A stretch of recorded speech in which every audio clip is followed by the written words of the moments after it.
What's going on, guys? Today we're back with another video. We have a pair of white Thunder Air Jordan 4s. You guys can see here they are pretty dirty.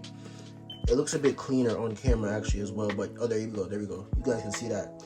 Pretty bad, but nothing too crazy. So we're gonna go ahead and show you guys how to clean these up. Let's get right into it. So to start the cleaning, I'm going to be using some Rejuvenator, and I'm going to be using a medium texture brush. And I'm just gonna scrub lightly in nice circles just like this.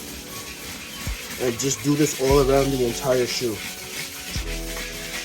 And then once I cover an area, I'm just going to take my microfiber cloth and just go ahead and use this to pat dry it all up. And if you guys want, I will leave a discount link in the comments so you can get a Rejuvenator kit for yourself.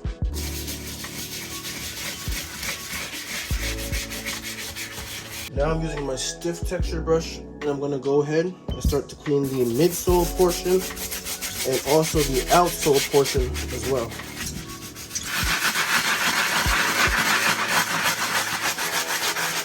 And you can just take an X-Acto knife and just go ahead in the crevices and just take out whatever you need to, which is what you should do actually before you go ahead and clean the soles.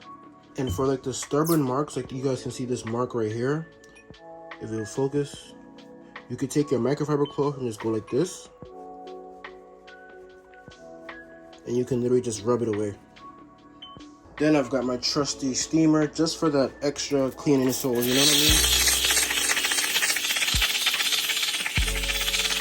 Alright guys, at this point we're going to use some Angel's Mink Oil. It's the last step. We're just going to go ahead and use this to condition it. Then I'm going to take my soft texture brush, go ahead and just use that to brush it all through. And that is it. Alright guys, at this point the shoes are completely finished, and you cannot tell me these do not look buttery. Like, look at that. Oh my goodness. They look flawless, brand new pretty much. So, if you need to treatment done to your own pairs, DM the IG at Restorations, and I'll see you guys in the next one.